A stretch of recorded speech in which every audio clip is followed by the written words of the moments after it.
தேன் கரடி, இந்த மாதிரி நிறைய விஷயங்கள் இருக்கு. சின்ன ஸ்மால் மேமல்ஸ்னு சொல்ற சின்ன பாலூட்டி வகைகள்லாம் வந்து கொண்டுட்டே இருப்பாங்க, எடுத்து கட் பண்ணி சாப்பிடுவாங்க மக்கள். ஸோ இதுதான் போஸ்டிங்னு நான் சொன்னேன். இது நடந்துகிட்டே தான் இருக்கு. பாம்பு, சின்ன சின்ன உயிரினங்கள் நிறைய விஷயங்கள் வந்து அங்கே பாதிக்கப்பட்டுகிட்டே தான் இருக்கும். 500 பேர் ஆஃபீஸர்ஸ் இருக்காங்க, கடந்த 100 வருஷமா அதை ப்ரொடெக்ட் பண்ணிட்டு இருக்காங்க. இந்த 3 வருஷமா லாஸ்ட் 3 இயர்ஸ் தான் ஒரு டைகர் இருக்கு. ஒரே ஒரு டைகர் அந்த காட்டுக்கு வந்து கடந்த 100 வருஷமா கிடையாது. ஆனால் இங்கே எல்லா காடும் நம்ம ஊரில் இருக்கிறதெல்லாம் லிங்க்டு. நாங்கள் அந்த மேப்பில் காமிச்சோம் பாரத். அதனால எங்கிருந்து வேணாலும் அவங்க வர முடியும். சரியா? இது வந்து பக்கத்தில் இருக்கிற காட்டுல இருந்து அந்த காட்டுக்கு வந்துடும். ஆனால் வரும் போகும். ஆனால் இந்த டைம் அந்த போட்டோவில் இருக்கிற அந்த டைகர் வந்து அங்கேயே செட்டில் ஆகிடுது. 3 வருஷமா அதே இடத்துல இருக்கு. இப்போ அங்கே ஒரு கோச்சிங் நடக்கிறது. இவன் காஞ்சி போன மரத்தை எடுத்துக்கூட யாரும் போகிறது. 500 ஆஃபீஸர்ஸ்கள் சம்பளம் வாங்கிட்டு கவர்மெண்ட் ஸ்டாஃப் பார்த்த வேலையை காட்டிடும். ஒரே ஒரு டைகர் அங்கே இப்போ அச்சீவ் பண்ணிருச்சா, அங்கே இருக்க ஒரு மரத்தை கூட யாரையும் எடுக்க முடியலன்னா பயம் இல்லையா? அதுதான் அவங்களுடைய பலம். அப்படி அங்கே நடக்கிறதுனால தான் இந்த காடு இன்னும் பாதுகாக்கப்பட்டிருக்கு. அதனால தான் அங்கே இன்னும் விழுந்த மரம் அப்படியே இருக்கு. ஏன் அந்த விழுந்த மரத்தை எடுத்தா என்ன தப்புன்னு கேட்பாங்க இல்லையா? விழுந்த மரத்துலையும் டெர்மைட் கரையான்னு சொல்லுவோம் பார்த்தீங்களா?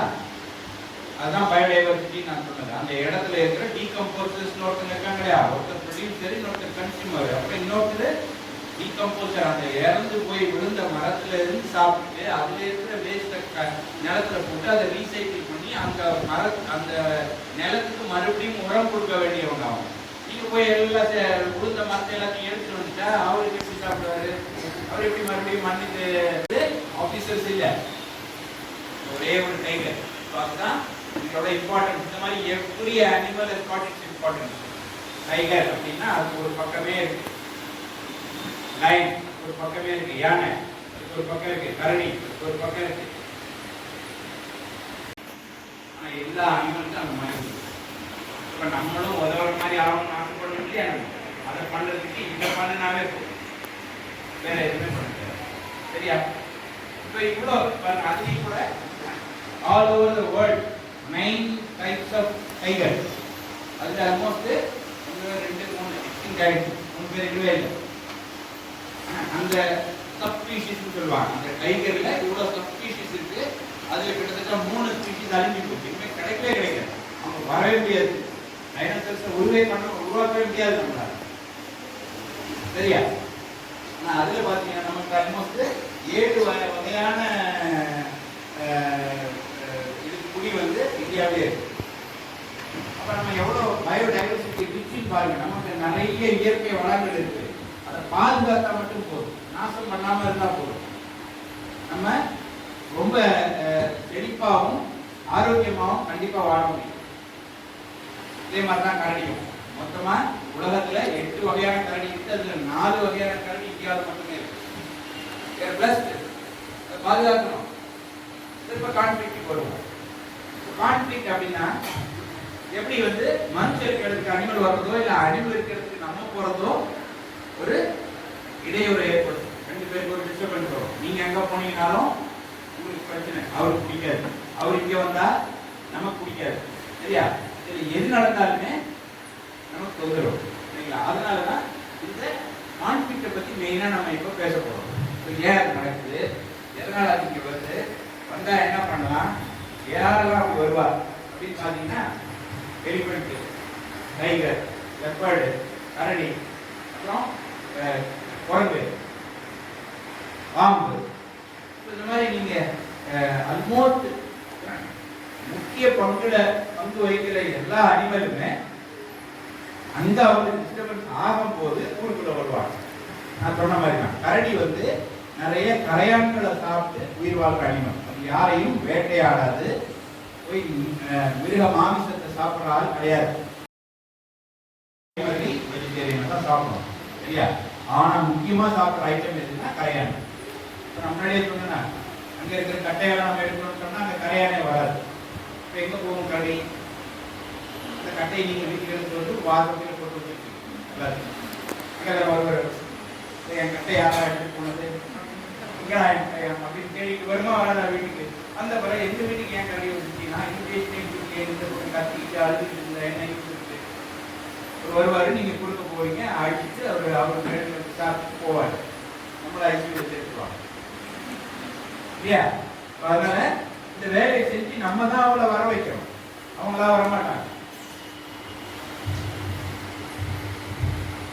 எதனால நடக்குது? அது சில முக்கியமான காரணங்களால் நடக்குது. நம்ம பேசணும். நம்ம ஒண்ணு வந்து அதோட உணவுல போய் தொந்தரவு பண்றது. அந்த மாதிரி தண்ணி கிடைக்கலாங்க, நமக்கே கிடைக்க மாட்டேங்குது. அவங்க எங்க போவாங்க? அங்கங்க இருக்கிற இயற்கையால உருவாக்கப்பட்டது. அதையெல்லாம் எப்ப நம்ம போய் மாத்துறோம்? இவர் கோர்ஸ் போய் வருது அப்படின்னா நம்ம ஒரு ஷார்ட்கட் போடுறது, கூகுளை பார்த்து அங்கெல்லாம் போய் இப்படிலாம் சுற்றிட்டு வரணும், இப்படியே வரணும் அப்படின்னு இங்கே ஒரு பார்த்து கிரியேட் பண்ணுறது. அது நேச்சர். ஏன்னா அது ஒரு பேட்டர்ன்ல ஃப்ளோ ஆகும். எப்படி அந்த ஃப்ளோ வரணும், எத்தனை இடத்துல டேர்ன் பண்ணால் அதோட ஸ்பீடு குறையும். ஆட்டோமேட்டிக்காக அந்த பின்னாடி இருக்கிறவங்களுக்கு வந்து அதோடைய தொந்தரவுல ஊருக்கு பக்கத்துல அந்த பக்கம் பாருங்க, இங்கே மக்கள் நடந்து போயிட்டு இருக்காங்க. தெர்மல் கேமராவில் எடுத்த வீடியோ, மக்கள் நடந்து போயிட்டு இருக்காங்க. அந்த பக்கம் பில்டிங்லாம் இருக்கு. ஆனால் ஒரு லெப்பர்டு ஒரு பன்னியை பிடிக்குது. அதை வந்து எடுத்திருக்காங்க, பிபிசியில் எடுத்து. அதனால தான் இவ்வளோ பியூட்டிஃபுல்லான வீடியோ இது. தெர்மல் கேமராவில் எடுத்திருக்காங்க. பின்னாடியெல்லாம் பார்த்தீங்கன்னா பில்டிங் இருக்கும். இது வந்து சஞ்சய் காந்தி பார்க்கு உள்ள மும்பை. குட்டியோட இருக்குது அம்மா. அதில் போய் ஒரு குட்டி தூக்கிட்டு போயிடும். அது எப்படி கால் வச்சுது பாருங்க. ஒரு சின்ன சத்தம் கூட கேட்கக்கூடாது யாருக்கும். அவ்வளோ ஸ்கில்லு பாருங்க. அவ்வளோ பேர் படுத்திருக்காங்க, யாருக்கும் தெரியல பின்னாடி ஆள் இருக்காங்க. எப்படி கால் வைக்கிது பாருங்க.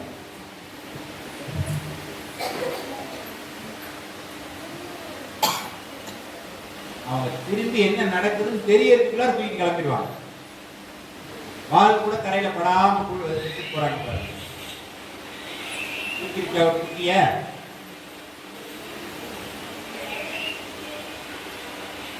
போய் ஒரு காம்பவுண்ட் வால் ஏறிடும். பில்டிங் எல்லாம் அபார்ட்மெண்ட். நீங்க இதுல போட்டு பாத்தீங்கன்னா தெரியும், கூகுள் சில பிஹேவியர்ஸ் வந்து குட், சில பிஹேவியர்ஸ் பேட். பாருங்க, இவரு ப்ராப்பரா யூரின் போயிட்டு ஃப்ளஷ் பண்ணிட்டு வர்றாரு. ஆனா அங்க நம்ம என்ன பண்றோம் பாருங்க, அரடிக்கு ஒரு கோயில்ல வந்து கூல் ட்ரிங்க்ஸ் கொடுத்துட்டு இருக்காங்க.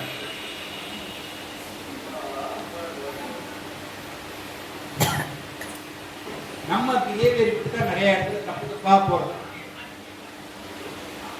நாங்க நின்றுட்டு அவங்களுக்கு வந்து இந்த மக்கள்லாம் நின்றுட்டு கூல் ட்ரிங்க்ஸ் கொடுத்துருக்காங்க. இது வந்து குட்டி, அதனால அவங்க தப்பிச்சாங்க. எப்ப அவங்க கூல் ட்ரிங்க் கொடுக்க மறுக்கிறாங்களோ, இல்லை யாருக்கு தெரியாம அங்க போயிடுறாங்களோ, அவங்க வந்து அதை அடிச்சிடும். இது நம்ம பண்ற தப்பால நடக்கிறதா.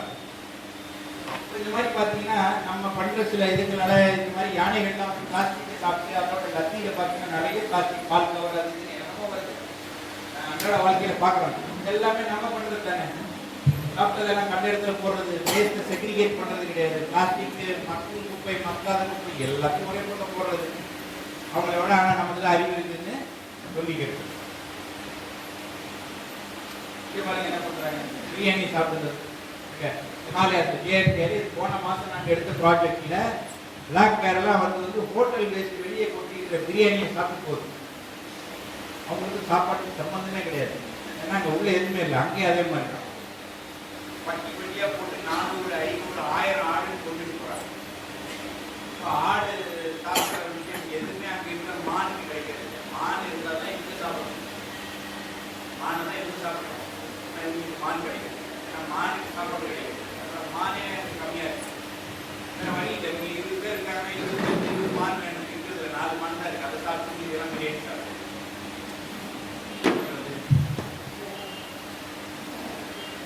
இது வெறும் நம்ம வெளியே இருக்கிற இடத்துல மட்டும் கிடையாது, நிலத்துல மட்டும் கிடையாது, நீர்லயும் ஏகப்பட்ட பிரச்சனை நடந்துட்டு. தீல் கழுத்துல டின் மாட்டுறது, அதே மாதிரி நிறைய வெப்பன்ஸ், அதாவது வெடிக்காத சில பொருட்கள் ஆர்மியில தான் போய் என்ன பண்ணுவாங்க, தண்ணியில தான் போய் டெஸ்ட் பண்ணுவாங்க. அதுல ஒரு 50 குண்டை போட்டு செக் பண்ணுவாங்க. அதுல 5 வெடிக்கும், இன்னும் 45 வெடிக்காம அங்கே அப்படியே கிடைக்கும். அது எப்போ வெடிக்குதுன்னு யாருக்கும் தெரியாது. அது வெடிக்கும் போது சாப்பிட போகிறது அவங்க தான். ஆர்மியில யாருக்கும் எதுவும் ஆகாது. அந்த மாதிரி அங்கே அதே மாதிரி தான். இதுக்கு ஆமைக்கு நெட்டை போட்டுருவாங்க, கட் ஆயிடும். கோஸ்ட் நெட்னே பேர் அது. நெட்டு கட் ஆயிடும், உள்ள போயிடும். அந்த நெட்ல இவங்க காது கை விங்ஸ் எல்லாம் மாட்டி அங்கே சாக அந்த இடத்த விட்டே மூவ் ஆகும்.